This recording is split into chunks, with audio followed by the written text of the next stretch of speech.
Já está, Vitor. Boa noite então a todos, bem-vindos a esta palestra da ADCAP, Organização Sem Fins Lucrativos, Associação Sem Fins Lucrativos, que se designa Associação para o Desenvolvimento da Cooperação em Arqueologia Peninsular e surge da vontade muito grande de articular os arqueólogos portugueses com os espanhóis, porque trabalhamos sobre a mesma península e muitas vezes trabalhamos no território do outro país irmão. Portanto, o título da conferência que vai ser pronunciada pela professora doutora Beatriz Comendador Rei, uma antiga amiga, que agora é professora na Faculdade de História do Campus de Ourense da Universidade de Vigo, intitula-se Arqueologia Transfronteiriça, conectando paisagens, comunidades e conhecimento na pré-história recente. Ela mandou-nos aqui uma apresentação sua e um resumo. A Beatriz Comendador Rei, que nasceu em Vila Garcia de Arosa em 1967, portanto é muito jovem, é arqueóloga e professora titular na área de pré-história da Faculdade de História, no campus de Ourense da Universidade de Vigo. Exerceu funções como decana, 2011-2014, e vice-decana, 2014 a 2017, da Faculdade, além de coordenar o mestrado em Valorização, Gestão e Proteção do Património Cultural, de 2014 a 2017. Atualmente, lidera o Programa Interuniversitário de Doutoramento em Proteção do Património Cultural e coordena o Grupo de Inovação docente chamado Educação Patrimonial da Universidade de Vigo. Especialista em pré-história recente, dirigiu investigações em sítios como Penedo Gordo, Vilar de Voz, Ourense, e Aciada das Chãs, Castelo de Lobarzã, ambos com achados de arte esquemática pintada na Galiza. Foi investigadora no projeto Landcraft, os contextos socioculturais da arte da pré-história recente no Vale do Coa, liderado por Lara Bacelar Alves, e realizou estadias de pesquisa em universidades e instituições de Portugal e Espanha, aprofundando-se no estudo da pintura esquemática. Na sua trajetória destaca-se o compromisso com a valorização do património e a integração de comunidades locais no processo de construção do conhecimento histórico. Portanto, aquilo que ela nos vai dizer resumiu da seguinte forma: a arqueologia transfronteiriça propõe um novo olhar sobre o estudo de territórios, paisagens e processos em escalas que transcendem fronteiras políticas modernas. Esta abordagem é essencial para investigar fenómenos da pré-história recente, como a circulação de matérias-primas, ideias, animais e pessoas, além da produção de arte rupestre. Estes processos frequentemente ocorreram em regiões que hoje são separadas por limites nacionais, exigindo metodologias colaborativas e uma visão integrada para compreendê-los de forma mais completa. Esta conferência abordará, em primeiro lugar, como as fronteiras atuais têm fragmentado o estudo de paisagens históricas e como a arqueologia pode superar essas divisões ao aplicar enfoques compartilhados e transregionais. Em segundo lugar, explorará maneiras de praticar uma arqueologia comprometida com a construção coletiva do conhecimento, enfatizando o impacto real e positivo que a disciplina pode ter nas comunidades locais, especialmente aquelas em regiões rurais ou marginalizadas por discursos hegemónicos centralizados. Por fim, será discutida a importância da descolonização do conhecimento arqueológico, desafiando narrativas que frequentemente excluem territórios periféricos e promovendo um diálogo mais inclusivo e equitativo. A conferência propõe transfronteirizar, não apenas como um método de pesquisa, mas também como uma prática ética e social, conectando passado, presente e futuro de maneira significativa. Esta proposta visa inspirar novas formas de pensar a arqueologia e seu papel na sociedade, promovendo uma visão integrada dos territórios e reforçando a sua relevância para os desafios contemporâneos. Depois colocou uma série de palavras-chave: arqueologia transfronteiriça, pré-história recente, arte rupestre, circulação de matérias-primas, decolonização, construção coletiva do conhecimento.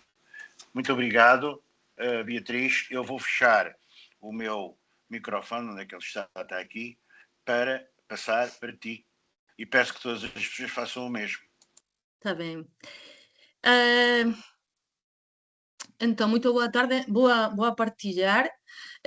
Como vou a partillar, vou a perder de vista o persoal. Portanto, se queren algo, griten, tá? Eu son un... escuitar. Acho que se está ben. Está ben? Ok. Entón, primeiro, boa tarde a todas as persoas. Para min un placer e unha honra estar aquí, convidada pela DECAP, unha asociación que, dende a súa fundación, impulsiona a cooperación e abre espazos de diálogo entre investigadoras e investigadores de todas as marxens. Quero agradecer especialmente a quen organiza e a quen tornou posible este encontro, en particular a Ana e ao Vítor. Eu non quería falar o meu mau portuñol, por iso preguntei ao Vítor e el dísme que podría presentar a miña conferencia en español, así que falarei en español e deixarei o portugués escrito, supoño que tamén non moito ben escrito na presentación. Bien, el tema que propongo esta tarde, conectar paisajes, comunidades y conocimiento, es en realidad una invitación a repensar las bases de nuestra disciplina. La arqueología que practicamos depende de las escalas, de las formas de mirar y de las estructuras que moldean nuestro trabajo. Y muchas de esas estructuras han sido heredadas del mundo contemporáneo, no del mundo prehistórico que pretendemos comprender. Y es precisamente por eso que la DECAP tiene un papel tan importante en esta historia. Permítanme dedicar unos minutos a revisar, a traer, a representar la DECAP, anfitriona de esta conferencia, institución cuya misión se alinea profundamente con el tema que hoy nos reúne. La DECAP, según los datos que fui recabando, fue fundada en el 1997 con un objetivo ambicioso y generoso, que era el de ensanchar las fronteras de la arqueología peninsular, promoviendo la cooperación más allá de las divisiones políticas.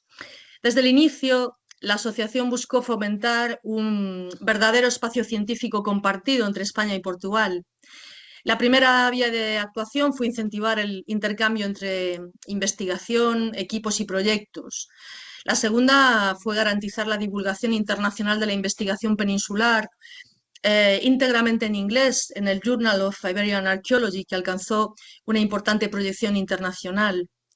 Y la tercera línea de trabajo consistió en impulsar y en apoyar los congresos de arqueología peninsular, espacios esenciales de encuentro y de debate que fortalecieron profundamente pues, el diálogo científico entre ambos países. Este recorrido para mí muestra que la asociación está profundamente vinculada a los valores de la arqueología transfronteriza, la cooperación, el diálogo, la circulación de ideas y la construcción de un conocimiento compartido. Y aunque los tiempos cambian y las formas de colaboración también se transforman, el legado de la DECAP pienso que sigue plenamente vigente y que su impulso pionero continúa siendo una referencia y un recordatorio de la importancia de pensar la arqueología en clave peninsular. Y es precisamente desde esta misión fundadora y desde el espíritu que la inspiró que nace la pregunta principal de mi conferencia. ¿Por qué necesitamos pensar más allá de las fronteras? Las fronteras políticas son recientes. Sin embargo, los procesos prehistóricos que estudiamos, la movilidad, la circulación, los intercambios, fueron esencialmente transregionales. Si analizamos el territorio del noroeste peninsular solo con base en delimitaciones administrativas actuales, hacemos una lectura reduccionista. Nos quedamos atrapados en un mapa que no existía en la prehistoria reciente. Las fronteras cortan valles, dividen cuencas o vacías, separan sistemas naturales que siempre funcionaron como un todo. Pensar más allá de las fronteras no es una metáfora, es asumir que el pasado no cabe en nuestras categorías modernas, y al fin y al cabo, pues precisamos pensar más allá de las fronteras porque el pasado nunca reconoció los límites que hoy usamos para estudiar. Pero esta conciencia o esta conciencia de la importancia de esta lectura transfronteriza no surge apenas en términos teóricos, sino que también nació de la experiencia en el terreno. Y por eso déjenme traer aquí esta fotografía. Es una fotografía de un equipo de trabajo en Castelo Bello, con muchas caras conocidas, allá por el año 1994. O por lo menos eso pensamos. Estos días le preguntaba a Víctor exactamente en qué fecha sería y por ahí nos parecía. Bueno, aquí está el propio Víctor, a quien conocí en aquel entonces, también Susana, y en el centro de la foto está Lara Bacelar Alves, a quien precisamente conocí en esta excavación y desde aquí pues se forjó pues una amistad. Aquel verano comprendí algo esencial y es que el trabajo arqueológico en un contexto de frontera nunca es algo solo científico, es humano, es relacional, está hecho de cooperación, de confianza y de diálogos que atraviesan márgenes. Con Lara también se forjó una amistad que traspasaba fronteras, no solo geográficas, sino también disciplinares, institucionales e incluso generacionales. Por eso esa conferencia es también un pequeño homenaje a su memoria y a su legado científico y humano, y precisamente de esa convivencia humana de donde nace es de donde nace una forma distinta, una forma diferente de mirar la prehistoria. La prehistoria reciente fue un periodo de intensa movilidad en la península ibérica y en otros territorios. Asistimos a transformaciones tecnológicas, sociales y simbólicas que solo pueden comprenderse si pensamos en la movilidad, en las circulaciones y en las redes. Hablamos de un tiempo en el que las personas se desplazaban en movimientos cortos, pero también en trayectos de mayor amplitud. Los animales y los rebaños recorrían los mismos corredores donde aún hoy encontramos caminos tradicionales. Las materias primas viajaban kilómetros, el siles, la variscita, el ámbar, el oro, el cobre, testimoniando contactos humanos regulares. Las ideas, las técnicas, los estilos se propagaban sin dificultad aparente, dejando trazas semejantes en regiones muy diferentes entre sí. La prehistoria reciente es, por tanto, un periodo de interacción constante en el que el paisaje funciona como un tejido continuo. Y al igual que ocurre con el arte rupestre, estas dinámicas no respetaban las fronteras modernas porque sencillamente no existían. Cuando observamos arquitecturas, artefactos, diversas materialidades o incluso los propios cuerpos humanos, todo ello nos indica que las comunidades prehistóricas estaban integradas en sistemas regionales e interregionales de gran escala. Necesitamos reconocer que la propia prehistoria reciente ya era en sí misma un amplio mosaico de conexiones humanas. Comprender esta conectividad profunda es para mí fundamental para construir una arqueología que refleje realmente cómo vivían, se movían y se relacionaban las sociedades del pasado. Y uno de los mejores ejemplos, sin duda, de esta conectividad profunda es precisamente el arte rupestre. Fijaos, toda esa idea de movilidad, de red y de paisaje continuo puede entenderse muy bien desde un lugar muy concreto. El covacho del Portillón, en Peñamira, en la provincia de Ourense. Desde esta covacha, quien se coloca allá arriba sabe inmediatamente que está en un punto liminar, porque desde ese abrigo, un pequeño balcón natural abierto hacia el horizonte, se ven tres reinos, Galicia hacia el norte, Portugal hacia el oeste y Zamora hacia el sur y el este. Un paisaje amplio, continuo, sin cortes, sin fronteras visibles. Ese lugar era para nosotras una lección silenciosa. Recuerda, los paisajes de la prehistoria reciente funcionaban como territorios absolutamente permeables. Y si hay un campo en el que se percibe de forma inmediata la necesidad de pensar más allá de las fronteras, como digo, es el arte rupestre. Tal como lo estudiamos hoy, no es un fenómeno local ni circunscrito a comunidades aisladas.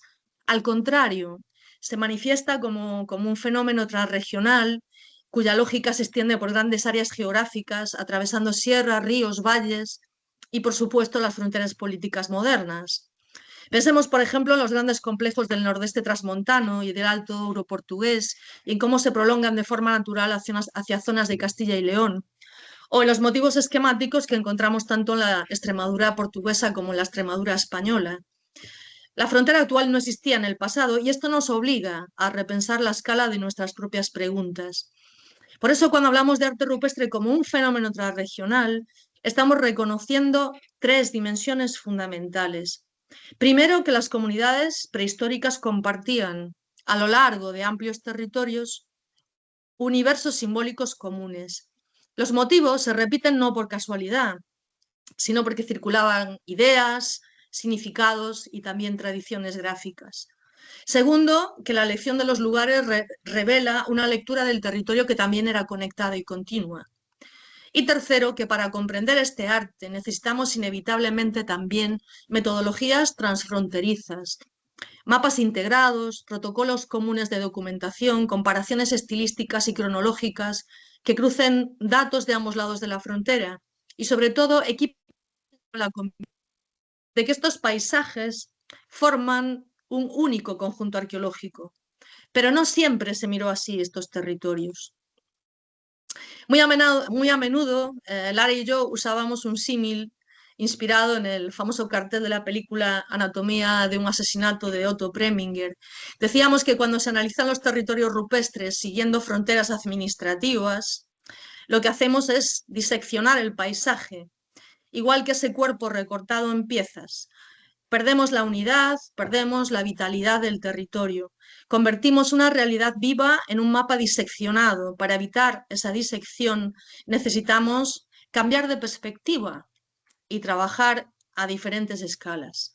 Así pues, empezamos a utilizar, pues desde allá, el año 2009, este concepto de la arqueología transfronteriza y empezamos a realizar múltiples actividades, conferencias, palestras, especialmente a partir del año 2015, que buscaban esta visión integrada del territorio de distintos fenómenos, el fenómeno de las estelas, el fenómeno, bueno, pues distintos fenómenos, distintos ejemplos.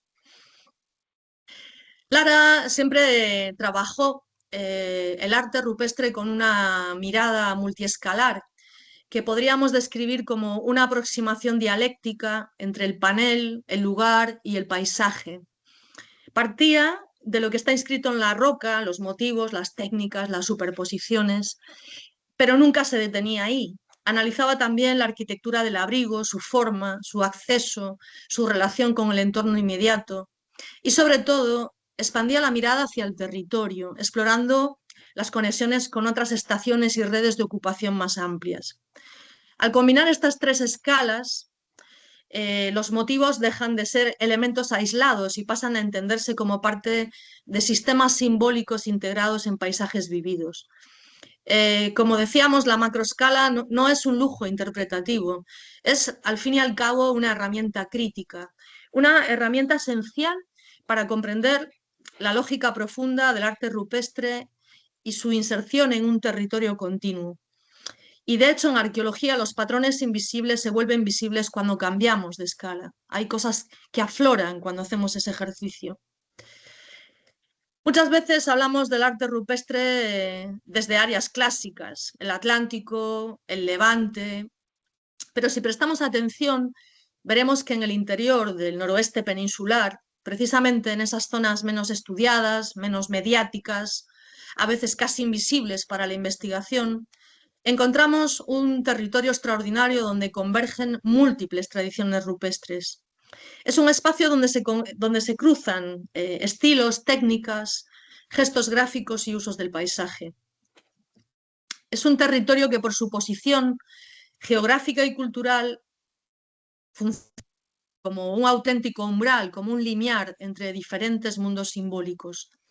Por eso en 2017 organizamos en Ourense un encuentro que se titulaba Artes. El título procedía de un trabajo de Lara y de Mario Reis, donde proponían que muchos de estos territorios interiores debían entenderse como zonas de transición, de contacto y de permeabilidad cultural. No eran realmente ni periferias ni márgenes, eran espacios de articulación zonas donde distintas tradiciones artísticas se encontraban, se mezclaban y se transformaban mutuamente. Aquella reunión que celebramos en Ourense en 2017 tenía precisamente ese propósito: mirar el arte rupestre del noroeste peninsular no como un conjunto disperso de sitios, sino como un territorio de convergencias, un lugar donde podemos observar cómo diferentes sistemas gráficos dialogan entre sí y generan incluso nuevas formas visuales. Y esta idea de linear, de umbral, conecta con la necesidad de pensar el arte rupestre y en realidad toda la arqueología como un fenómeno transregional, hecho de relaciones, de contactos y de paisajes que nunca fueron ni estáticos ni cerrados. Una de las claves para comprender los paisajes arqueológicos del noroeste peninsular es precisamente la de adoptar un enfoque basado en unidades geográficas naturales. Las cuencas hidrográficas o vacías funcionan como unidades naturales de movilidad, de interacción y de organización del territorio desde tiempos prehistóricos. Ríos como el Támega, el Limia o el Miño no fueron obstáculos, fueron corredores, auténticos ejes articuladores de población, de prácticas económicas y de circulación simbólica. Al trabajar por cuencas, dejamos de ver los territorios fragmentados por divisiones administrativas y empezamos a reconocer sistemas continuos donde los asentamientos, los pasos naturales y los lugares con arte rupestre forman redes coherentes. Este enfoque es fundamental para entender por qué ciertos motivos se repiten en lugares distantes o por qué algunos abrigos se sitúan en posiciones estratégicas respecto a vados, gargantas o confluencias. En la práctica, trabajar por unidades geográficas es devolver al paisaje su lógica prehistórica, que siempre fue más ecológica que política. Y fue precisamente este enfoque que dio lugar a una búsqueda sistemática de pintura rupestre esquemática en el sur de Galicia, especialmente en la zona del Valle del Támega, un río gallego que pertenece a la cuenca hidrográfica del Duero. Hasta el 2017 no se conocían lugares con pintura rupestre de tradición esquemática en Galicia. La búsqueda que nosotros iniciamos se inició allá por el año 2008 y no surgió por casualidad ni por intuiciones aisladas, sino siguiendo una estrategia territorial muy concreta. Si conocíamos conjuntos con pintura esquemática al sur de la frontera administrativa, en Trasos Montes y Alto Douro, tenía sentido explorar si ese mismo fenómeno continuaba de forma natural hacia el norte, dentro de la paisajística como era, por ejemplo, el Valle del Támega. El primer paso fue la Sierra de la Ordiñeira, en el sureste de Galicia, en el sureste de Galicia. Era un lugar prometido respecto al valle y por la presencia de abrigos potencialmente aptos para la pintura. Este modo de trabajo, basado en conexiones y no en límites políticos, permitió abrir una línea de investigación completamente nueva en Galicia, donde el arte pintado había sido considerado tradicionalmente inexistente o residual.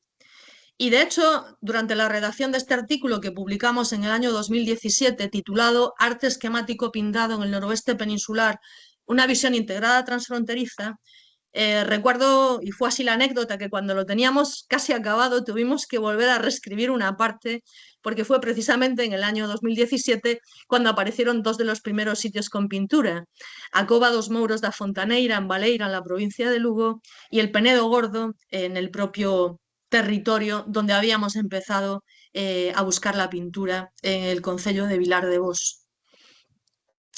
El territorio del Alto Támega, un río transnacional que curiosamente es cruzado transversalmente por una frontera imaginaria trazada a escuadra y cartabón y que divide en dos mitades el valle de un mismo río, pues aquí digamos que se daba esta especial oportunidad de aplicar esta idea de estudiar de manera integrada unidades geográficas divididas por fronteras administrativas. No solamente el valle funciona como un corredor continuo, sino que crea pues, un espacio donde existían distintas manifestaciones arqueológicas a ambos lados de la frontera, y entre ellas era absolutamente lógico pensar que también pudiera aparecer, pues en este caso, pintura rupestre esquemática. Es precisamente lugares de este estilo donde se hace evidente esta necesidad de enfoques transfronterizos. En la mitad sur, Susana había realizado su tesis doctoral en el año 1989 sobre las manifestaciones arqueológicas de esa zona del Valle del Támega, y recientemente, pues, Lucía Rodríguez acaba de finalizar su tesis doctoral con una lectura transfronteriza integrada de las materialidades a ambos lados de la frontera en el propio valle del río Támega. Bueno, y es curioso porque cuando aparecieron por primera vez los primeros sitios con pintura rupestre esquemática, en el caso de Galicia, la reacción pública mostró claramente las limitaciones de no trabajar con esta escala tan amplia. Vemos aquí cómo se presentó en la prensa, en el mapa que vemos a la izquierda. Se presentaba un territorio aislado, el territorio de Galicia, donde aparentemente aparecían aislados unos puntos y como digo, se presentó como si fuera algo raro, excepcional, inesperado. Este tratamiento mediático, en este caso, es un síntoma muy claro de la falta de escala y de contexto. Cuando no se trabaja desde el paisaje, cualquier hallazgo puede parecer desconectado de todo lo que le rodea, pero en realidad nada más allá. La pintura rupestre no era un fenómeno aislado ni un acontecimiento extraordinario, era la continuación natural de un sistema gráfico en ese territorio. Como digo, esto demuestra una vez más que la arqueología necesita trabajar a escalas amplias y con enfoques transfronterizos, y que sólo así podemos explicar la lógica de la aparición de estos sitios y evitar que se perciban como hechos aislados o fortuitos, ¿no? Y justamente esta necesidad de contexto es la que nos lleva al siguiente paso, al del enfoque metodológico. Uno de los aportes más importantes y a menudo poco reconocidos del trabajo de Lara, desde mi punto de vista, fue la introducción por primera vez en la arqueología del noroeste peninsular, en su estudio de la prehistoria, de un concepto decisivo, el modelo de las áreas biogeográficas. Aquí en este mapa mostrábamos una comparativa entre el predominio en la distribución de dos grandes tradiciones de arte rupestre holocenas y la expansión de las dos grandes regiones biogeográficas europeas, la atlántica y la mediterránea, verificándose en el norte de Portugal y sur de Galicia una tendencia hacia la distribución diferenciada de las dos tradiciones artísticas por regiones naturales. El objetivo de este ejercicio, obviamente un ejercicio metodológico, fue el de buscar comprender procesos fuera de las prerrogativas convencionales y formular nuevos cuestionamientos en el dominio del arte rupestre en el noroeste peninsular, ejercicio que además después Lara hizo y propuso a nivel incluso europeo. Por tanto, como decía, tenemos que avanzar en el siguiente elemento, y es que la arqueología transfronteriza no es solo una cuestión teórica, implica formas concretas de trabajar en el territorio. Una de las claves es la creación de las metodologías compartidas, la estandarización de registros, proyectos diseñados desde el principio para ser colaborativos, integrados entre ambos países en este caso. Este fue el caso del trabajo que compartimos en el sitio gallego con arte rupestre esquemática de Penedo Gordo, donde trabajamos un equipo integrado transfronterizo de investigadores de Portugal y España. Este trabajo pues, fortaleció esa cooperación y esa relación entre países y demostró que cuando el trabajo de campo se concibe de forma conjunta y se generan bases de datos coherentes y comparables, pues eso nos permite reconstruir con mucho más rigor los procesos de movilidad, de intercambio y transformación del paisaje durante la prehistoria reciente.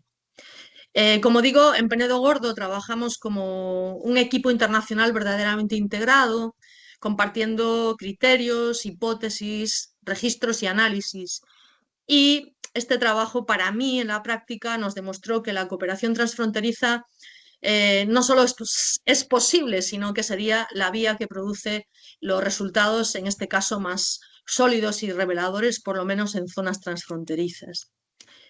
El siguiente paso fue el proyecto más maduro y más querido de Lara, el proyecto Landcraft, los contextos socioculturales del arte de la prehistoria reciente en el Valle del Coa, un proyecto europeo que fue financiado por la Fundación para la Ciencia y Tecnología de Portugal, y su misión era la de estudiar el arte rupestre del periodo de la prehistoria reciente en el Valle del río Coa, con una mirada muy amplia, arqueológica, medioambiental, pero también social y patrimonial.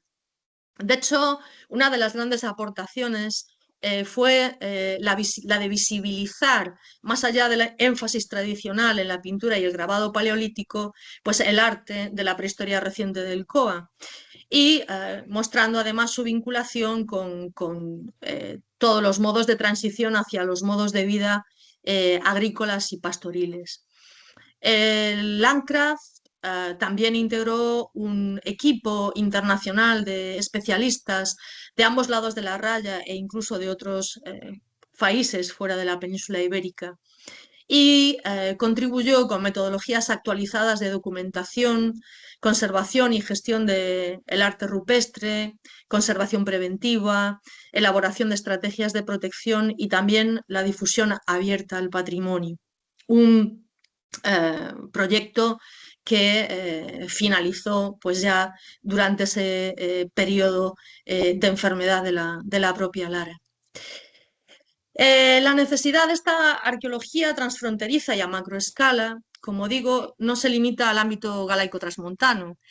Un ejemplo reciente es la propuesta que presentamos en el Congreso de Arte Rupestre de las Sociedades Prehistóricas de Salamanca en el año 2024, fue la propuesta de Ibera, Iberian Rock Art, un ensayo de creación de un modelo de datos interoperable sobre arte rupestre a nivel peninsular. Es una propuesta que surge precisamente ante la fragmentación del conocimiento generado por no solamente múltiples proyectos académicos desconectados entre sí, sino por la aportación al catálogo, al conocimiento del arte rupestre de múltiples iniciativas locales y asociaciones ciudadanas. Ibera evidencia que disponer de un repositorio común y suprarregional no solamente impulsa la investigación y abre la puerta a análisis avanzados que requieren grandes conjuntos de datos integrados, sino que elimina límites artificiales, fomenta la participación ciudadana y mejora, en líneas generales, la protección del patrimonio. Y llegados a este punto, es difícil no preguntarnos cómo gestionamos hoy estos lugares y estas manifestaciones de arte rupestre. Porque la arqueología transfronteriza no solo revela conexiones antiguas, sino también pone de manifiesto responsabilidades contemporáneas. La gestión del arte rupestre en el noroeste pues tampoco es conjunta. Trabajamos sobre paisajes que funcionaron como unidades continuas durante milenios, pero hoy dependen de normativas distintas, protocolos diferentes y a veces prioridades administrativas que no dialogan entre sí. Y sin embargo, esos sitios nos interpelan directamente como sociedad. La preservación del arte rupestre no puede recaer únicamente en especialistas técnicos o arqueólogos. Es cada vez más una responsabilidad compartida que implica propietarios, comunidades locales, gestores, administraciones y ciudadanía. En las últimas décadas, los agentes antrópicos, tanto de impacto directo como indirecto, se han convertido en el principal factor de riesgo para la conservación de estos sitios. Hablo del vandalismo, del expolio, de intervenciones inadecuadas, de la presión turística, los incendios, el abandono del rural. Todos estos factores actúan de manera acumulativa y acelerada. Por eso es urgente desarrollar diagnósticos de riesgos serios y planes de gestión integrados capaces de responder a esta complejidad. Planes que dependan de decisiones conjuntas, no aisladas, y de una coordinación multisectorial real. La gestión integrada significa exactamente eso, un conjunto de acciones planificadas, articuladas entre sí, que atienden a todos los procesos que garantizan tanto la preservación del arte rupestre como su socialización responsable.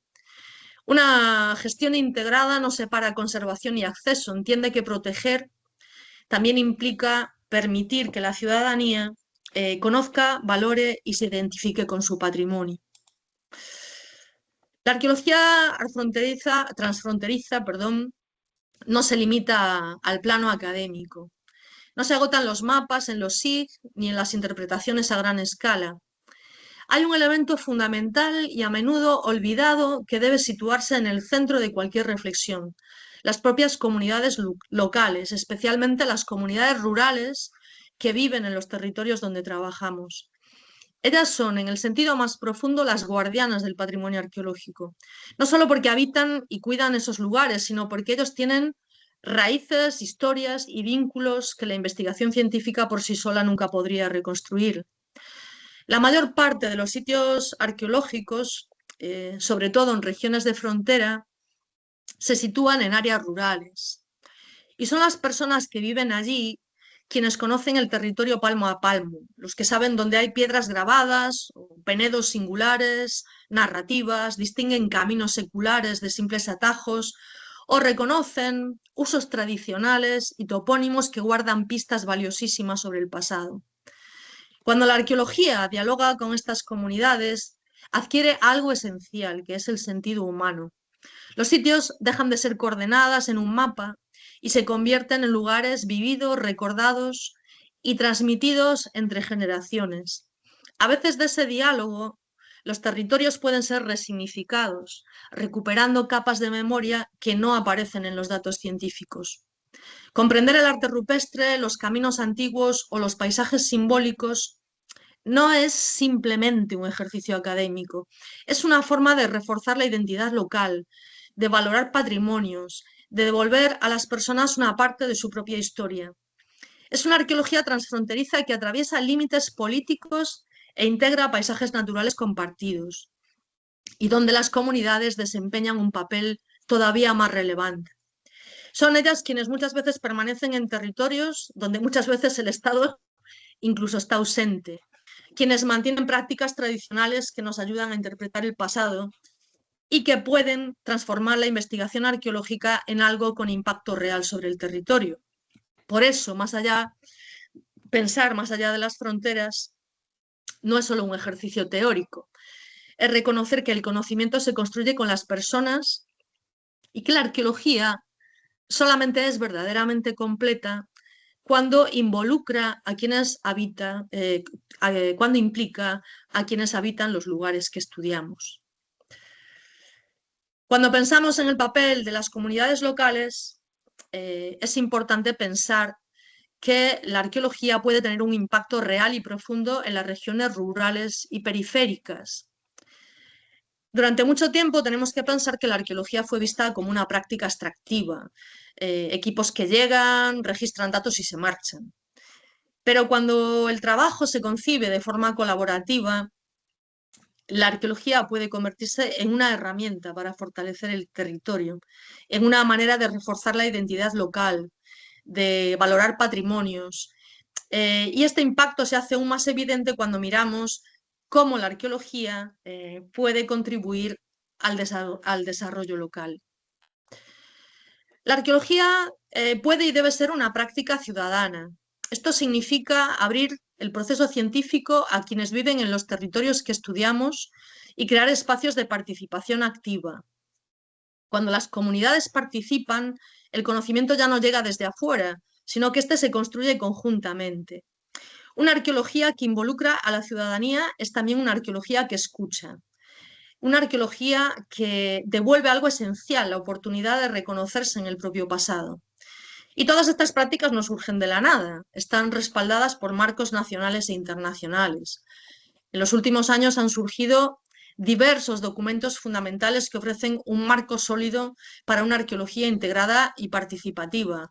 Desde la Carta ICOMOS España 2023 para la gestión integrada del arte rupestre prehistórico y sus paisajes, el Plan Nacional de Educación Patrimonial en España, pero también el Plano Nacional das Artes en Portugal, por ejemplo, o bueno, pues diversos contextos, diversos documentos que convergen en los mismos principios: territorio, participación, inclusión y sostenibilidad, ¿no? Podemos ver cómo nuestro trabajo se alinea con estos marcos. Todos estos documentos mantienen una coincidencia profunda con lo que proponemos hoy: pensar el territorio como un sistema vivo, integrar paisaje y comunidad, democratizar el patrimonio, promover la sostenibilidad, garantizar la participación activa y trabajar desde una ética del cuidado. Y con este marco ético llegamos a un punto clave, el de decolonizar el conocimiento arqueológico. Cuando hablamos de decolonizar el conocimiento arqueológico, no estamos empleando una moda conceptual. Estamos reconociendo que parte de la producción científica sobre la península ibérica fue modelada por narrativas centralizadas, urbanas, institucionales, que silenciaron territorios periféricos y voces locales. Decolonizar significa ampliar las voces, aceptar que el conocimiento no reside solo en universidades o en centros de investigación, sino también en los territorios y en las personas que los habitan. Y es reconocer también que el patrimonio no es neutro, tiene implicaciones identitarias, sociales y políticas. A nivel de los marcos legales, bueno, podríamos comentar muchas cosas. Hace poco comentábamos el conflicto ético que nos surge, por ejemplo, con los marcos legales en España, donde la ley nos obliga a depositar materiales arqueológicos obtenidos en proyectos financiados con fondos europeos para el desarrollo comarcal en museos e instituciones que están alejadas de esos territorios, y el impacto que eso causa sobre las comunidades locales, ¿no? Y desde esta base llegamos a una idea esencial, la idea del capital simbólico que tiene el material arqueológico. Reside en su capacidad de transmitir significados culturales y sociales profundos, de enriquecer la identidad y la comprensión histórica, y de contribuir para la construcción de una narrativa de ese territorio y de esa comunidad en el tiempo presente. De hecho, el alejamiento real y simbólico de estas materialidades promueve una forma de colonialismo cultural que subordina la narrativa particular al discurso patrimonial autorizado. Por eso, para nosotros, el capital simbólico del patrimonio es tan importante como su valor científico. La historia, de hecho, oficial, ha dejado fuera a territorios enteros, especialmente rurales y fronterizos. Por eso, reconocer esta inequidad es el primer paso para corregirla. Aunque podríamos preguntarnos hasta qué punto es posible con estos marcos legales promover la inclusión de voces y de las perspectivas locales en los procesos de toma de decisión sobre el patrimonio, y de qué modo podemos desarrollar formas de exposición que respeten y valoricen las identidades y la historia de estas comunidades rurales, contribuyendo para equilibrar este desequilibrio. Descolonizar lo rural significa, como digo, dar voz a quienes históricamente fueron invisibilizados. Es de alguna manera reconocer que la sabiduría local no es un anexo, es un conocimiento plenamente legítimo, y se busca romper con estos patrones históricos de desposesión, explotación y marginación que pueden afectar a estas comunidades, bueno, pues a diversos factores que no me da tiempo ahora a referirme a todos ellos. Al mismo tiempo, hablamos de decolonizar los museos, un proceso integral y crítico de repensar, transformar y reorientar la estructura, las prácticas y las narrativas de un museo para abordar y contrarrestar las dinámicas de colonialismo cultural, exclusión y desigualdades que pueden estar presentes en la presentación y en la representación de la cultura y del patrimonio. Es abrir un espacio para relatos diversos, plurales, territoriales, por lo tanto también una forma de decolonizar el discurso. Y luego, bueno, me gusta mucho esta imagen de un museo, el Museo Nacional de Bogotá, en Colombia, donde se invitaba a los ciudadanos a convertirse en el protagonista esencial de ese museo, ¿no? Museos que se convierten en espacios vivos, en espacios de encuentro y en espacios de transformación. Producir este tipo de conocimiento inclusivo no es sencillo porque requiere tiempo, escucha activa, negociación y prácticas éticas de representación, pero para nosotros es fundamental para construir pues, una arqueología más diversa y socialmente significativa. Por lo tanto, hablamos de transfronterizar no solamente la arqueología transfronteriza que salva líneas o márgenes políticos, sino también reconocer que los territorios son complejos y continuos y que los paisajes del pasado no eran fragmentados, sino sistemas vivos. Es también un gesto de respeto hacia la diversidad cultural, pero también transfronterizar es escuchar las voces de hoy y comprender que el patrimonio pertenece tanto al presente como al pasado. Bueno, al fin y al cabo es para nosotros transfronterizar es en suma hacer ciencia con responsabilidad y con cuidado. Cuando estudiamos paisajes conectados, no estamos solo reconstruyendo redes espaciales, también estamos reconectando temporalidades. La arqueología el mirar hacia el pasado profundo nos obliga inevitablemente a repensar cuestiones muy actuales, fronteras, identidades, movilidades, derechos culturales, gestión del territorio. Los paisajes prehistóricos que analizamos hoy estaban marcados por procesos de circulación, de coexistencia y de adaptación que siguen resonando en los debates contemporáneos. Así, al estudiar el pasado, estamos en realidad dialogando con el presente y ofreciendo herramientas para pensar el futuro. Por eso la arqueología no sirve solo para reconstruir lo que ocurrió en el pasado, sino para iluminar los desafíos que enfrentamos en el presente. Al acercarnos al final, es importante reconocer algo fundamental. Los desafíos de la arqueología transfronteriza son muy reales. La falta de financiación estable, las burocracias desiguales entre países, las diferencias institucionales o metodológicas y la enorme diversidad de necesidades comunitarias. La arqueología transfronteriza exige tiempo, recursos, sensibilidad social no siempre fáciles de obtener. Pero al mismo tiempo, y este es un mensaje optimista, vivimos un momento lleno de oportunidades extraordinarias, nuevas tecnologías, redes colaborativas internacionales, una mayor apertura institucional y una demanda creciente de participación e inclusión.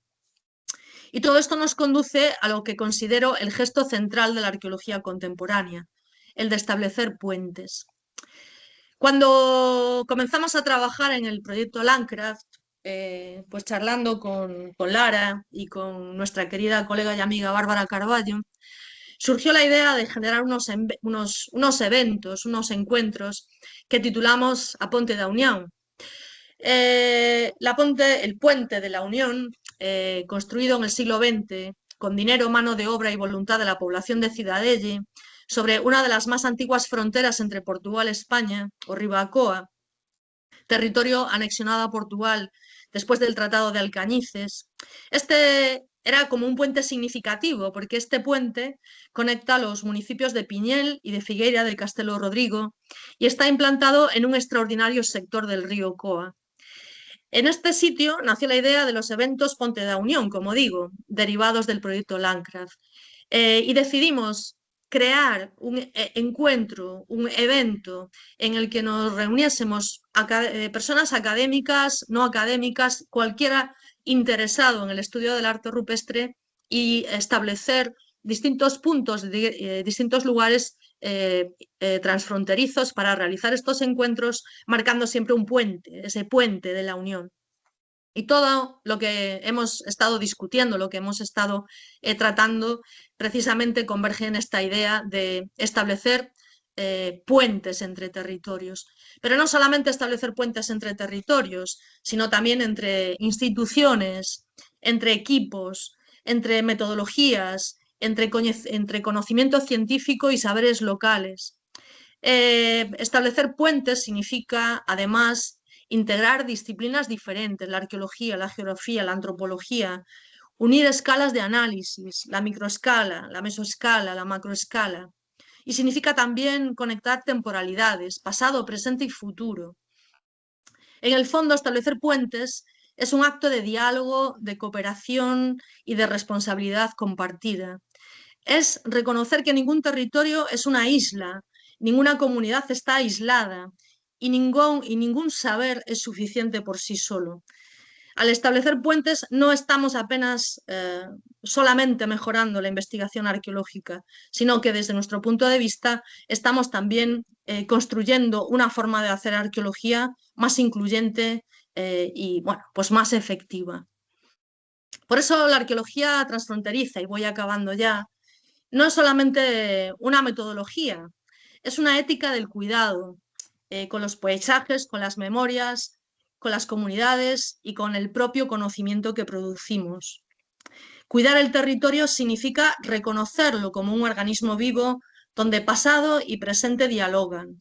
Cuidar a las personas significa incluir sus voces, valorar sus saberes y devolver algo a través de la investigación.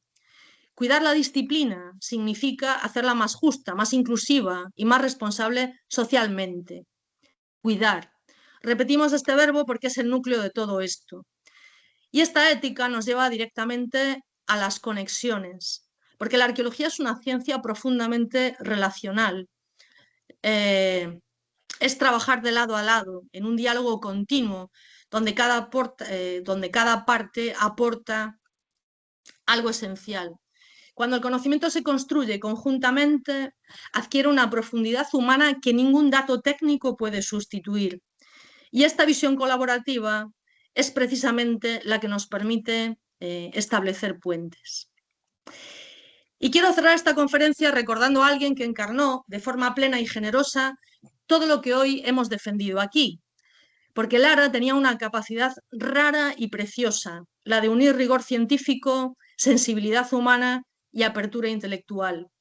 Reunía en sí misma todo lo que hemos ido destacando, la mirada transfronteriza, el respeto por las comunidades rurales, el trabajo atento con los paisajes naturales, la humildad científica y, sobre todo, la capacidad de crear puentes. Para ella, la arqueología no era solamente una profesión, era una forma de relación con el territorio, con el paisaje, con las personas y con la vida misma. Y termino con ella porque representa, en el fondo para mí, la arqueología que quiero defender hoy en esta charla. Una arqueología que une, una arqueología que escucha, que cuida y sobre todo que devuelve. Al fin y al cabo, una arqueología que atraviesa fronteras. Muchas gracias. Muchas gracias, Beatriz. Ahora pregunto a los presentes, claro, ¿quién quiere presentar alguna cuestión?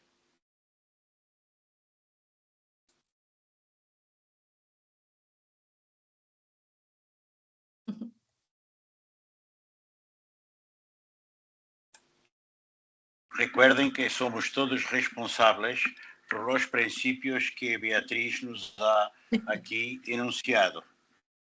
Todos y cada uno de nosotros.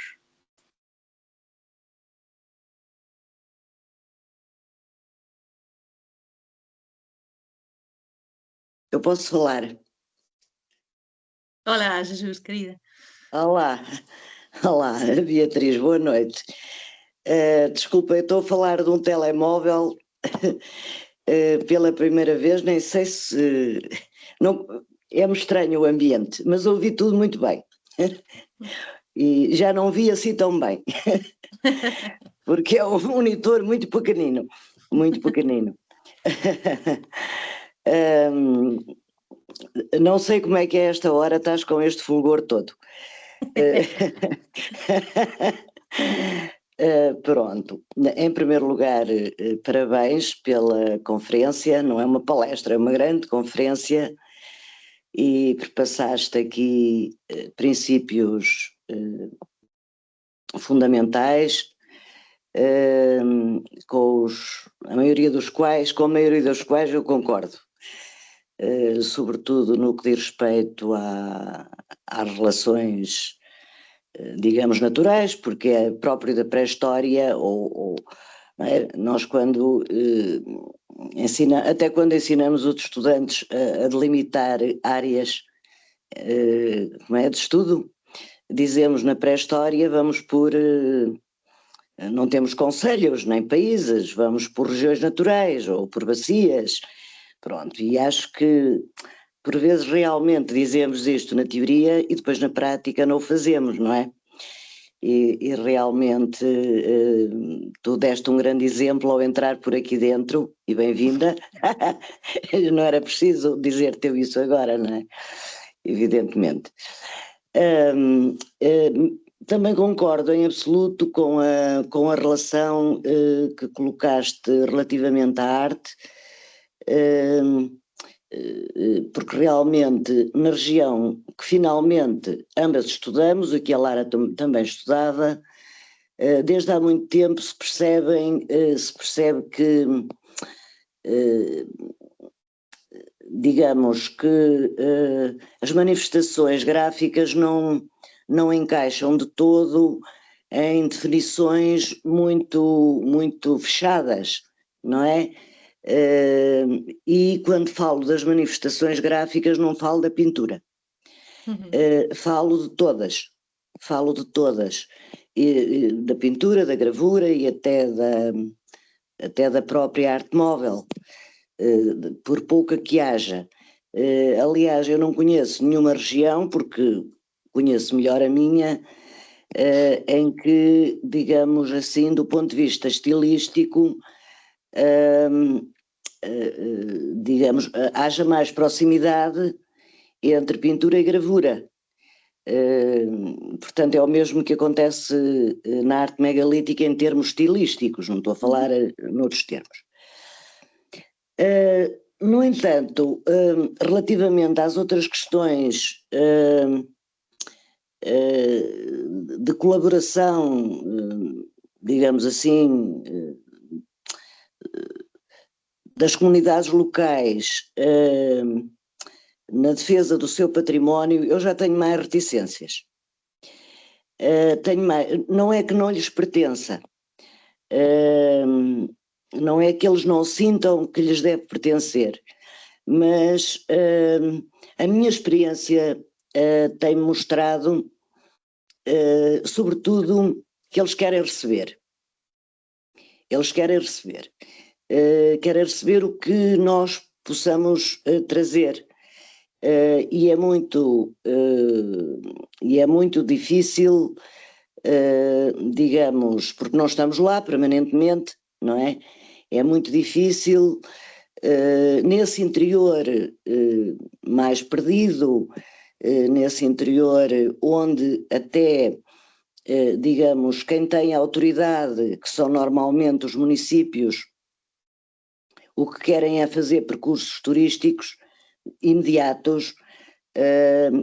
Eu acho que há muita dificuldade em pôr realmente as pessoas a colaborar. É verdade que conhecem os percursos, conhecem os caminhos, etc. E depois no final perguntam: olha, mas a senhora doutora o que é que acha que pode fazer aqui por nós?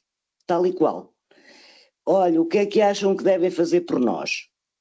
Pronto. E de repente nós começamos a ter uma dificuldade grande porque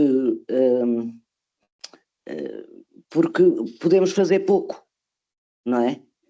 Não podemos fazer assim tanto como parece, podemos fazer muito pouco. Pronto, é só isto, porque a minha experiência tem sido de alguns sucessos, eu nisto sou um bocadinho pessimista, alguns sucessos, mas mais insucessos. Portanto, muito investimento e grandes insucessos. Ainda agora, há pouco tempo, por exemplo, relativamente à Serra de Passos,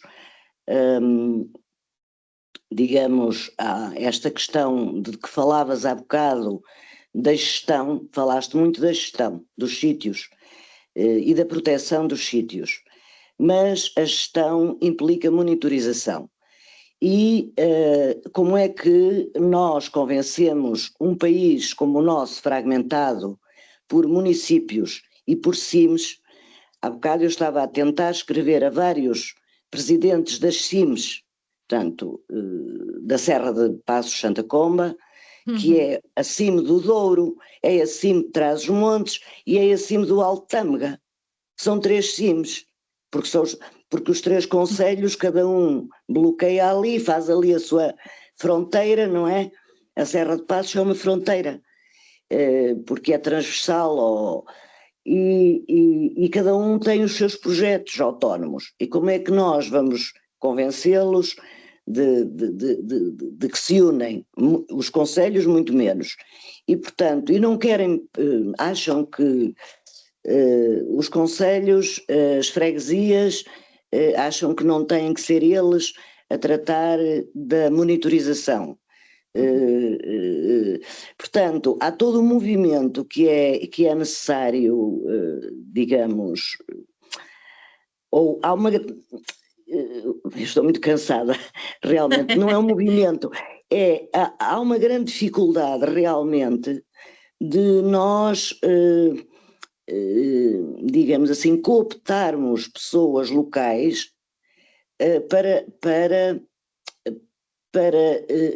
desenvolver um trabalho continuado. É só isso, um trabalho continuado que leve esta cooperação, este devolver dos sítios às pessoas, esta gestão com as pessoas, porque na maior parte dos sítios já não há pessoas. Também. É certo, sí, cada sitio ten a súa idiosincrasia e eu coñezo ben tamén o contexto na Serra e toda a problemática, mas, é dicir, eu neste sentido acho que ten habido moita máis desenvolvemento dunha o que falaba antes, non? Dunha arqueoloxía moito extractivista que non tiña en conta esas persoas e hoxe en día que estamos a ver, por exemplo, moitos actos de vandalismo están vinculados a decisións absolutamente unilaterais sobre a posta en valor de patrimonio na que pues son entidades alóxenas, non externas ao lugar as que toman as decisións sobre os lugares, sobre o territorio e logo, pois, entran en tremenda conflictividade, non? Ou simplemente aquelas accións pois, non son compartidas polas comunidades locais, pois polos distintos agentes locais, non? Entón, eu acho que, en todo caso, é dicir, ninguén nega a situación de conflictividade que sempre está por volta do patrimonio cultural, porque é así, sobre todo cando há moitos intereses encontrados, non? Temos aí as ventoíñas ou temos aí distintas coisas, non? Mas, en todo caso, o que penso que non podemos facer é seguir traballando de costas a esa comunidade e sin ter en conta a distintos níveis, non? Os saberes das comunidades que nós podemos integrar tamén no noso traballo e a forma na que podemos partillar a construcción de coñecemento, non? Mas pronto, obviamente é un tema moito complexo e é un tema que acho que non pode ser resolto para o xeral, non ten que ser cada lugar ten a súa propia idiosincrasia, pode ser o Pasos, pode ser o Coa, pode ser Galicia, non cada lugar ten o seu distinto contexto e hai pouco falábamos disto no Congreso de Socialización do Patrimonio, na que eu decía que era moi importante primeiro a diagnose, non? Primeiro saber como é o lugar no que estamos a traballar e os agentes cos que estamos a traballar e logo se callar somos capaces de establecer algunha estrategia sobre esa primeira diagnose, non? Mas pronto. Para min tamén territorios moi queridos, Serra de Pasos, Mirandela, Buraco da Pala, non? Todos eses lugares que tamén nunha determinada altura, cando eu estaba a facer a miña tese de doutoramento, pois leváronme para coñecer a arqueoloxía do outro lado da raya, non? Así que sempre agradecida. De qualquer forma, gostei muito da conferência. Obrigada.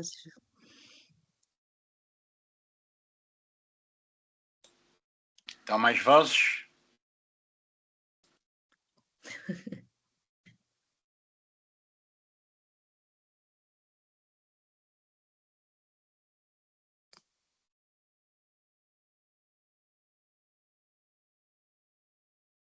Acho que não, Vítor. Beatriz, continuas a partilhar o teu ecrã do computador. Não sei se... Ah, a ver. Acho que É sim. muito bonita, a imagem é muito bonita. É aí? Agora deixei Agora de não, compartilhar. agora já está. Agora deixei de bom. partilhar. Sim. Aqui com um reflexo de luz muito grande. Eu gostava só de dizer, claro, que, primeiro, estou de acordo com tudo o que disse a Beatriz, evidentemente. Como já sou muito antigo e assisti a vários períodos da história de Portugal e da Espanha também, não é? E da própria arqueologia, por vezes, veja a minha imagem muito fixa, é estranho, não sei. Por vezes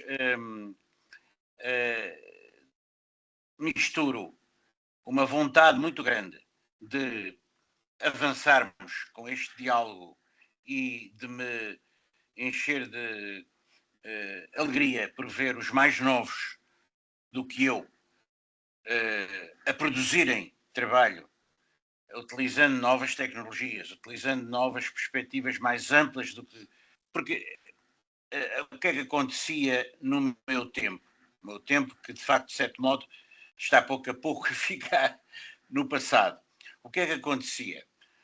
Acontecia que, se uma pessoa não apresentasse a sua tese de doutoramento dentro de um prazo determinado, perdia o seu emprego. Por isso, e daí uma certa vontade quase extrativa de, digamos assim, desenrascar, como se diz em bom português, não é? O conjunto de elementos que permitissem a uma pessoa garantir a continuidade do seu emprego, nomeadamente na universidade, através da apresentação atempada da tese de doutoramento. E, no meu caso, considero que tanto a minha tese de licenciatura como a minha tese de doutoramento não passam de programas de pesquisa, não passam de escritos em que eu refiro direções possíveis em que se poderia trabalhar, mas de facto os meios eram tão rudimentares que creio que foram quase, agora olhando retrospectivamente, foram quase que milagres, independentemente do valor que possam ou não ter, que isso não é para ser julgado por mim, propriamente. Eu assisti também, paralelamente a essa atividade, propriamente na universidade e nas aulas e nas teses que fui fazendo e nos trabalhos, o trabalho de agregação, que também é um trabalho muito grande, não é? Leva-nos muitos meses de estudo para apresentarmos as provas de agregação. 80, 90 páginas escritas, não é? É uma mini tese. Ao longo desse trabalho, uma pessoa não tem tempo, não tem o suficiente tempo para permanecer no terreno, que é uma coisa cara, para poder...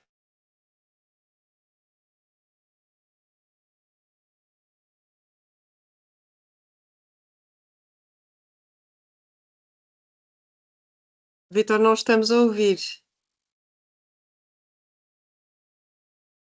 Eu também não.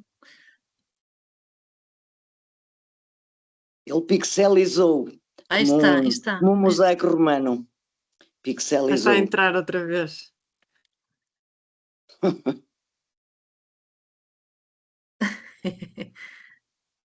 Ficou em Vítor, pixels.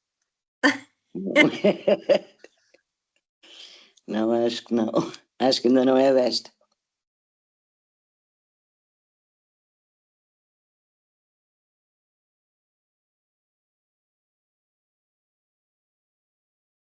agora não estamos a ouvir. Não é? Ah.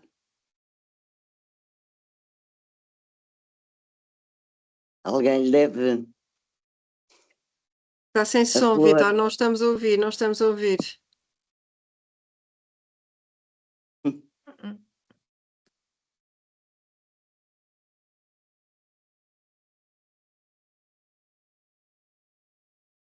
Ele já está a falar ali com a flor. Oh. Sim. Está ali a falar para o lado, ou estou a vê-la a ela.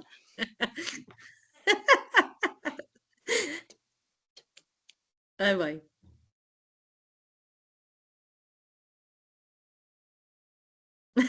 Ó Beatriz, aí em Espanha isso já é tardíssimo, pai. Já estás a fazer um serão Sim, sim. e estás com Mas pronto, esta genica toda a esta hora. eu sou. Mas a Beatriz está Eu sempre sou. assim. É, Decimos não que é? não, não, não é assim, não é assim. Se a conferência fosse cedo de manhã, seria muito pior. Mas eu sou, em Espanha decimos ave noturna. Enfim, esta é a minha hora ótima do dia. Ah, é? Gosto muito, enfim, estou aqui quase na escuridade, na minha casa, calma. É uma hora muito boa para concentrar-se. Eu gosto muito da noite. É? O que não gosto é acordar cedo. Ah, eu gosto. Às 5 da manhã já estou ali.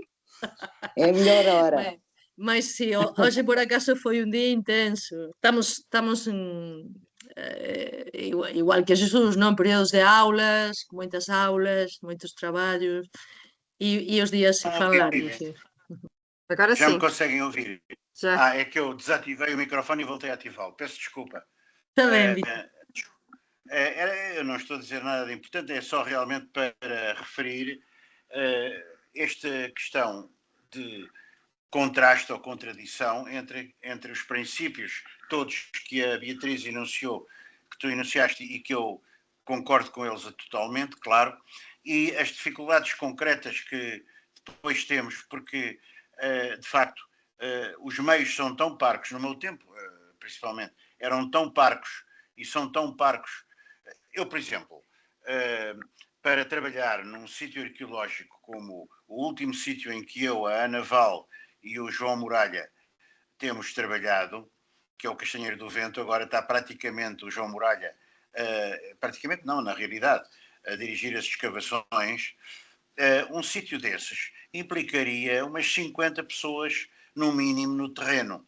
Essas 50 pessoas, no mínimo, do terreno, têm que ter alguém a tratar, a lavar, a etiquetar, a tratar do material, a pô-lo a secar, a colocar-lhe as respectivas indicações de proveniência, etc., para ser armazenado. Ou seja, há uma infraestrutura muito importante, digamos, a montante e a jusante de uma escavação.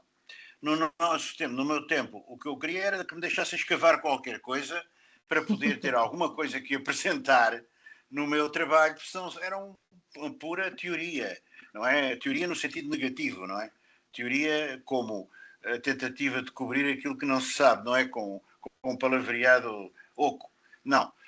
Isso realmente foi muito difícil. Aliás, a Maria de Jesus já foi minha aluna, salvo erro, pela primeira vez, no ano letivo de 1988, 89, e efetivamente O sabe. quê? 77, 78? Já estás a. Sim, tens razão. Estava-te a tornar mais novo. No ano letivo de 77, 78, 78. lembro-me muito bem. Lembro-me muito bem do que foi a nossa aventura no início da Aboboreira, que foi uma autêntica loucura. Não é? Portanto, realmente, à medida que a arqueologia tem evoluído, tem-se verificado vários aspectos positivos, não é? Mas continua a haver uma série de questões que nos põem problemas. Por exemplo, a questão de as muitas destruições que houve. Uma pessoa mais nova não sabe isso, porque eu, como alguns colegas meus mais velhos, pertencemos a várias comissões aqui em Lisboa. Vínhamos regularmente a Lisboa, a comissões do Instituto Português de Cultural, etc. E o que é que nós vínhamos assistir? Independentemente do dia em que havia uma distribuição de verbas pelas diferentes equipas ou projetos e tal, era o dia mais feliz, digamos assim, se as pessoas conseguissem algum apoio. Mas o resto, as reuniões não eram outra coisa, senão nós tínhamos no comboio do Porto, por exemplo, os que vinhamos do Norte, trazíamos os processos do Estado connosco, que é uma coisa um bocado absurda, porque o Estado nunca teve possibilidades em Portugal de criar uma infraestrutura, não é? Como deve ser, não só centralizada em Lisboa, como é lógico, mas sim dispersa pelo território e pelas várias regiões que Portugal também nunca criou. Portugal nunca se regionalizou. Portugal só tem duas instâncias de poder, que é o poder central, concentrado em Lisboa, e depois os vários municípios, o que causa uma enorme injustiça e complexidade, porque há municípios que têm imensas possibilidades, não é? E municípios que não têm possibilidades praticamente nenhumas, ou muito poucas. Agora as coisas estão evoluído. Eu lembro-me sempre de que em Baião nós éramos muitas vezes deslocados para as escavações na carrinha do lixo, não é? Que era desinfetada com um produto para nós podermos lá entrar. Mas íamos até ilegalmente, porque não se pode andar uma série de gente em cima de um caminhão de caixa aberta. Bom, nunca consegui, aliás, vim várias vezes a Lisboa, à Direção-Geral de Aviação ou coisa parecida, e nunca consegui que isso fosse autorizado. A única coisa que era o Presidente da Câmara de Baião falava com a GNR local e pedia para, por favor, não nos incomodar. Bom, mas circunstâncias destas, não é? Circunstâncias em que nós tínhamos um subsídio, por exemplo, que eu podia conseguir e que tinha que dividir por mais 2 ou 3 ou 4 colegas, porque tínhamos várias escavações ao mesmo tempo. Precisamente porque na Alboreira sempre tivemos essa concessão, não é? Eu no primeiro ano fui para lá trabalhar para a minha tese e fui começar a escavar uma mamoa. Logo ali vi que, dada a lentidão do trabalho, nunca conseguiria chegar a ponto nenhum se não colocasse outros colegas, não é? Alguns deles ainda meus alunos, ou recentemente meus alunos, também a trabalhar. Foi assim que se formou aquela equipa ampla e onde muitos arqueólogos de Espanha, nomeadamente da Galiza, não é? Mas daqui das regiões fronteiriças, vinham aprender também, mas nós estávamos todos a aprender. Portanto, até ao 25 de Abril, a arqueologia em Portugal esteve entregue a puro amadorismo. Depois do 25 de Abril foram criados alguns postos em algumas universidades. Postos esses onde entraram pessoas da minha geração. Essa entrada permitiu a formação de pessoas que hoje estão em pleno vigor de atividade, algumas delas pelo menos, e de atividade de investigação de qualidade. Portanto, há aqui uma mudança, há aqui uma modificação, evidentemente, para melhor, não é? Depois há as novas tecnologias que ajudam muito a arqueologia, nomeadamente a arte rupestre, não é? Como tenho podido constatar ao ver os trabalhos de colegas, como a Maria de Jesus e outros, os próprios colegas que trabalhavam e que trabalham no COA, etc. Quer dizer, perante um painel onde só víamos borrões, de um momento para o outro, com novas tecnologias dessas, passamos a ver cenas inteiras, não é? Restando depois saber, evidentemente, qual a possibilidade de interpretação, não é? Porque levantam-se muitos problemas também de ordem teórica, por exemplo, a semelhança dos motivos, não é? A Ana Val e a Joana Alves Teixeira realizaram há uns anos um colóquio em Inglaterra, uma sessão do TAG sobre a comparação, não foi? Está-me a ouvir, Ana? Está tão séria que, na verdade, a questão é esta. O facto de termos motivos semelhantes, como a gente sabe, não é?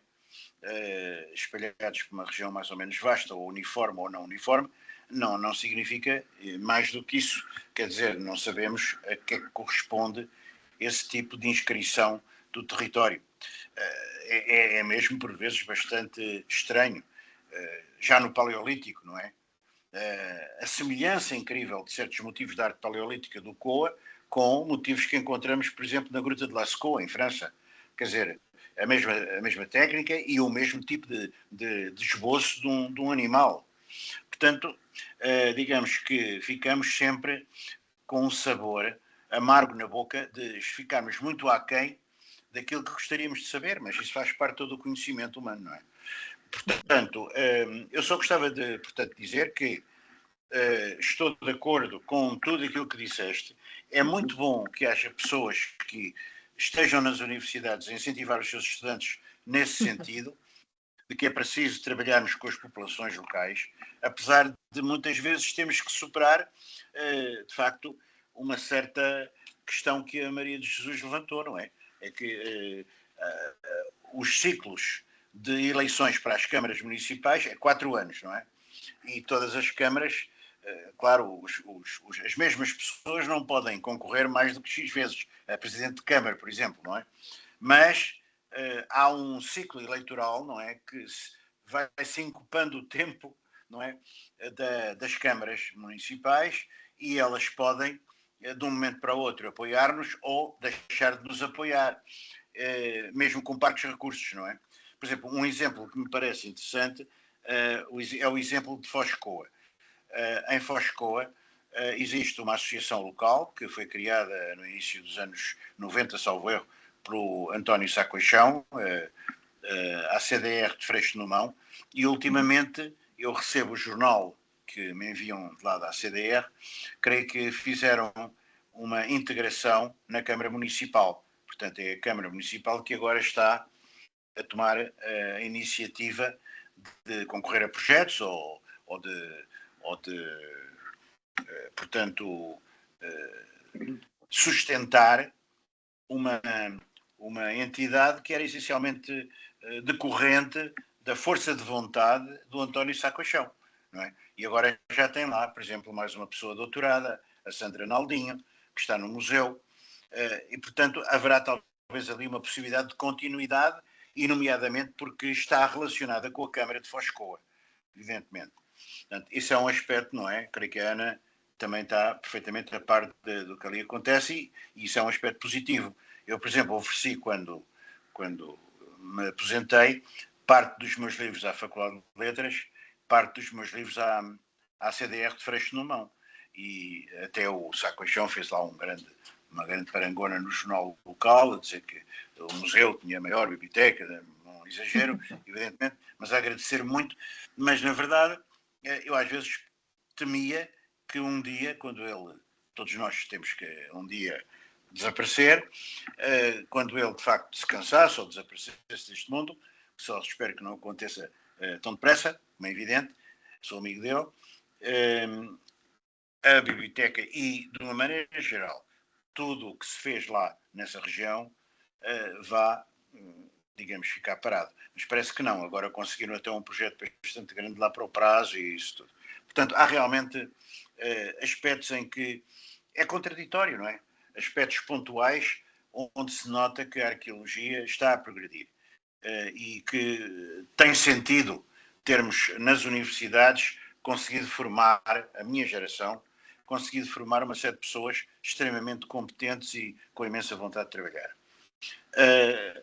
E este mundo é assim, quer dizer, não podemos nunca, digamos, ter a fasquia muito elevada, porque senão temos bastantes desilusões. Haveria muitas questões de ordem teórica, mas eu não quero monopolizar e gostava era que outras pessoas falassem. Não é que vou-me calar já. Muito obrigado, Beatriz, isso quero agradecer. Quer as pessoas que são aqui membros da direção da ADCAP. Somos 3 neste momento, sou eu, é a Ana Val e a Florbela Estevão, a minha mulher. Portanto, queremos agradecer, não é, esta contribuição e muito particularmente caíram em mim fundo as primeiras palavras que disseste sobre a ADCAP, não é? Porque, de facto, agradeço-te isso, porque a ADCAP teve um papel e tem um papel a desenvolver, como se está a notar por estas conferências.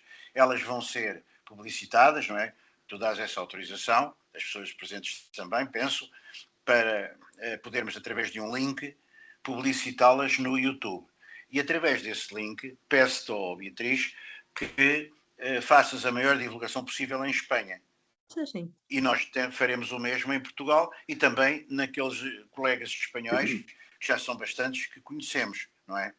Mas uma pessoa apresentada como eu começa a ficar um bocadinho distante daquilo que se está a fazer e de alguns colegas que se movimentam no terreno. Mas eu estou sempre na busca, tentando encontrar pessoas, não é, que nos possam dar contributos como o que tu nos deste esta noite.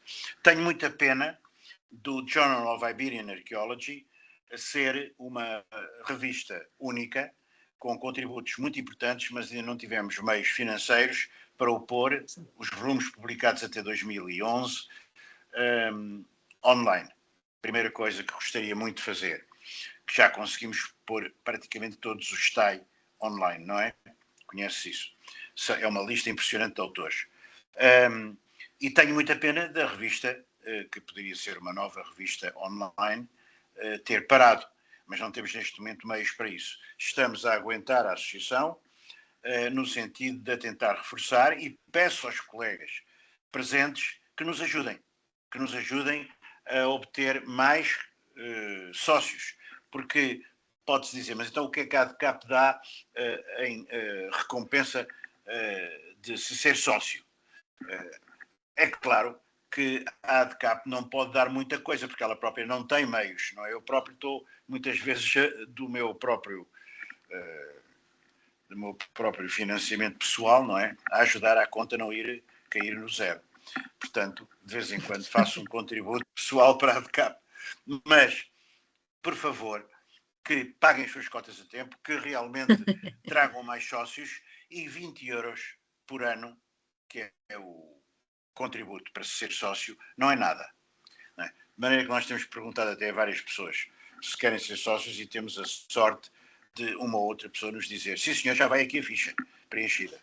Portanto, isso faz com que nós ganhemos também coragem, porque não é só 3 pessoas, ou 4, ou 5, ou enfim, os 9 elementos dos corpos sociais atuais que podem aguentar uma associação sozinhos. Não é? Tem que haver mais gente. A Lara era uma excelente colaboradora da nossa associação, era uma pessoa de quem eu era amigo, fui professor dela, lembro-me muito bem dela nas escavações, e quer dizer, para mim foi um choque terrível quando soube da situação em que ela se encontrava, não é? Como aliás já te disse, creio que por mail. Portanto, temos tido vários desgostos nesse sentido, não é? Há muitos anos faleceu uma das pessoas mais inteligentes que eu conheci também na arqueologia portuguesa, o Jorge Pinho Monteiro, que colaborou na arte do Val do Tejo e era já assistente da Universidade de Évora. É uma pessoa invulgarmente inteligente, um grande amigo.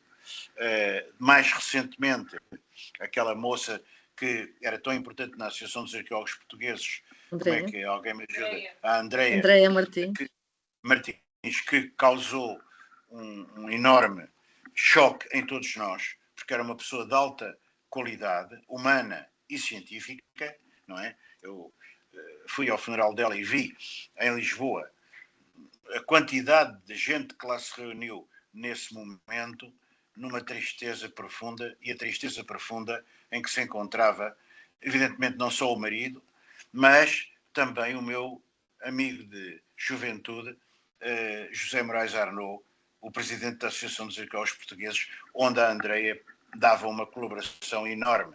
Eu tenho pertencido aos júris, a vários júris, dos prémios do Dr. Eduardo da Cunhação, e encontrava-me lá com eles todos, e faz muita pena uma pessoa tão nova desaparecer assim de repente. De forma que, com estas vicissitudes, nunca mais me paro de falar, não é? Que vou concluir. Eu sou muito diferente da Maria de Jesus, porque a Maria de Jesus gosta de trabalhar de madrugada e de manhã, o que é ótimo. E depois continua, claro. Mas chega a esta hora e já me tem confessado que nunca vem a nada porque está estourada. Eu compreendo isso. Há as pessoas que são diurnas, eu era originalmente assim, mas depois fui-me habituando a ser todas as horas, porque não tenho outra solução para poder continuar ativo, não é? De forma, calma aqui, e peço que mais alguém que queira dizer alguma coisa. Às vezes nós começamos a falar e pensamos: olha, só vou dizer coisas vulgares que não valem nada. Mas é importante manifestarmos-nos, pelo simples facto de agradecermos à Beatriz, à Bea, e de facto ouvirmos a nossa voz a contribuir para um diálogo. Temos que materializar isso também. Muito obrigado. Acho que sim, Muito obrigado acho que sim, que vamos continuar com os nossos projetos transfronteiriços. Eu só queria acrescentar uma coisa que eu acho que é importante que se diga, é que, não sei se já disse isto aqui, mas há uma geração mais nova do que eu, mas eu ainda usufruí desta grande abertura que a FCT permitiu em colocar os investigadores numa relação internacional uns com os outros.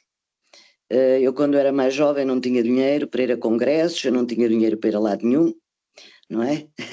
Mal para me sustentar. E a FCT permitiu digamos assim, estes encontros e permitiu, em muitos casos, o desenvolvimento deste tipo de projetos e é uma pena, realmente, que neste momento esteja a desaparecer, porque finalmente não sabemos o que aí vem. E eu sei que em Espanha, não através da Beatriz, mas através da Mimi, que há uma grande quantidade de instâncias onde se pode concorrer a projetos de todos os tipos, da junta, enfim, diversos tipos de projetos, e nós temos dificuldade depois em nos igualar ou digamos assim, estabelecer colaborações quando, do ponto de vista financeiro, para nós é mais difícil, não é? É só isso. Mas eu acho que com boa vontade se pode conseguir.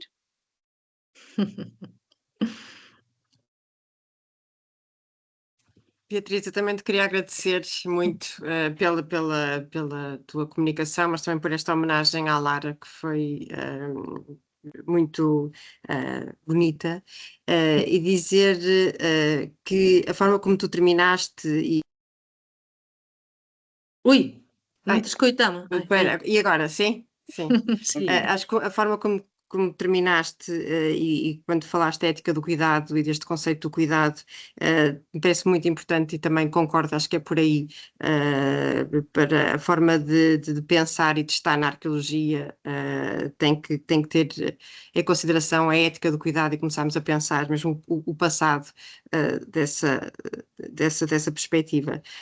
E depois só um apontamento na fotografia, na primeira fotografia que apresentaste, de 94, em princípio 94, também lá está o José Manuel Varela, que está aqui também connosco, Sim. e ele está também nessa Sei. fotografia. Eu disse também lá muitos amigos, não citei E é muito todos. bom, sim, é muito bom ver-vos todos juntos nessa fotografia e em Castelo Velho. Pronto, também depois outros passaram, que eu passei e também nos formou a todos. Muito obrigada, Beatriz. Obrigada a vos por estar aquí a estas horas da noite, já também em Portugal. Olha, Beatriz, compartilhar. eu sei que em Espanha é mais uma hora, é mais Pois tarde. é, mas nós estamos já no dia a seguir. Nós que fizemos carreira universitária somos todos uma espécie de, sei lá o quê, de heróis, porque era possível, quando estávamos a preparar as nossas teses, às vezes fazermos uma vida normal, de acordo com as horas de sono que necessitávamos, etc. Não, era um grande sacrifício, não é? Eu fui-me habituando, por um lado, a trabalhar à noite, às vezes até às tantas da noite, não é? Até porque vivi sempre no Porto, excepto dos últimos anos, num cubículo muito pequeno, onde às vezes o silêncio não era muito possível, tinha que pôr uns escutadores como agora, para ouvir música e para poder continuar a escrever e a ler, enfim, num pequeno cubículo que a Maria de Jesus conheceu bem. Portanto, todos nós fizemos esforços inauditos, né, para fazer os nossos trabalhos. A Ana, eu só queria dizer, a Ana é uma pessoa de poucas palavras, mas ela está muito cansada. Há vários dias que não dorme, sim. Tem tido o filho doente, e eu acho que devíamos ter consideração por ela, deixá-la ir dormir. Há vários dias, não, há várias noites. Há várias noites. Eu soube isso e pronto. Obrigada. Mais do que eu estou aqui, bem. Muito pronto. obrigado. Beatriz, até breve. Muito obrigado. Obrigadíssima a todo mundo. Ana, as melhores para miúdo. Obrigada, Beatriz. E quando queiram, facemos outro encontro. Ok. Claro. Sempre esta hora, tá? Apesar de estar muito cansada, peço à Ana que, se tiver o vídeo ainda hoje, me envie. Porque eu sou capaz de me deitar às 2 ou 3 da manhã só para o pôr. Ainda ontem fiz um curso. Vítor, deixa a Ana ir dormir. Deixa a Ana ir dormir. Eu vou Ela parar a não gravação dorme. agora, está bem? Vou parar a gravação e depois vamos continuar a Oh, falar. Ana, Ok. amanhã, eu não ligue, amanhã. Não, Ela não não, dorme há 4 dias, há 4 noites. não, não, mas ela é uma rapariga forte. Não, sabes, nós temos muito mais capacidades do que aquelas que imaginamos. De facto. Porque quando estamos numa necessidade. Eu tenho um prazer tão grande quando consigo lidar, porque eu lido nos sítios com Zoom, noutros sítios com Google Meet e noutros sítios com outro sistema que é o quê? Já nem sei. Que é o Teams, que é este. Para dar o meu curso é por Teams. Aqui também não tenho esse problema, porque o maior problema é do anfitrião, que é a Ana, não é? Mas, por exemplo, ainda ontem, eu acabei o meu curso, uma determinada hora, já tardia, porque me alonguei bastante, tinha 30 e muitos slides e tal, e depois ainda fiquei aqui a tentar perceber como é que o diabo da gravação se podia converter num vídeo publicável. E não só o publiquei, só me fui deitar quando já tinha divulgado entre as pessoas potencialmente interessadas. Por exemplo, no caso da Maria de Jesus, não ponho no Facebook dela porque ela não tem o Facebook aberto, não é? Mas em todas as pessoas que têm um espaço para eu lá pôr, eu vou tentando. Não, eu não me importo nada do meu Facebook estar aberto, porque se me Eu puserem lá não alguma deixo. coisa ofensiva, eu depois corto. Pronto. Mas isso não tenho medo nenhum. Eu acho que ando aqui a praticar qualquer coisa de positivo, como os meus amigos todos que aqui estão presentes. Portanto, para mim, não há esse problema de se alguém lá puser alguma coisa obscena ou que me quiser atacar por algum motivo, eu corto e acabou. Mas gosto de estar, de facto, na crista da onda, porque é uma coisa que faz com que uma pessoa da minha idade, vocês veem que eu já estou aqui com esta barba, enfim, provecta, faz com que uma pessoa não envelheça tão rapidamente. Estar ativo, não é? Estar ativo, não só fisicamente, que isso é pior, porque é preciso, não se inventou ainda uma maneira de ler e andar ao mesmo tempo, é difícil, mas de ler, estudar, pensar e fazer um esforço para não me ficar completamente desatualizado também em arqueologia e em pré-história, não é? Ou seja, porque como gosto muito de filosofia e agora me dedico muito a isso, é como sair de um universo para outro. Mas não é porque um seja mais interessante do que outro. Tudo está relacionado, no fundo, é a mesma coisa que tu disseste. As regiões estão relacionadas, a arte não pode ver-se em pequenos microespaços, a mesma coisa em relação ao pensamento, não é? De maneira que o estudar filosofia, por exemplo, tenho aqui um livrinho que ainda ontem chegou e que hoje mal tive tempo ainda de desfolhar, vê-se ao contrário, não é? Que é um livrinho de bolso muito interessante e estou desejoso de meter nele. De maneira que, agora, Bueno, eu faço outra recomendación de libro, que como tamén se estou a chama? ler. Cultura Ingobernable, Yasmin Beirak. Un libro moito recomendable. Está em galego ou em castelhano? Este está en castellano. Sim. Aí, está. Muito bem. Muito bem. Muito bem. Muito En fin, obrigado. ingobernable. Esa palabra gosto. Eu Entón, gosto muito da queridos, Galiza. Gosto muito da Galiza. pois, Já temos ido, e a Flor Bela, a minha mulher, não conhecia a Galiza. E fomos lá várias vezes, por exemplo, para o Vale do Rio Sil, explorar o Vale do Rio Sil. É uma maravilha. E há muitos sítios na Galiza lindíssimos. Portanto, muito obrigado. Calma obrigado. agora. Muito Obrigado. obrigada, Beatriz. Muito obrigada. Obrigado, Ana. Beijinho, Ana, as melhoras Isso. para miúdo. Tudo bem? Obrigada. As Obrigada, melhoras para o Vítor. Tomás.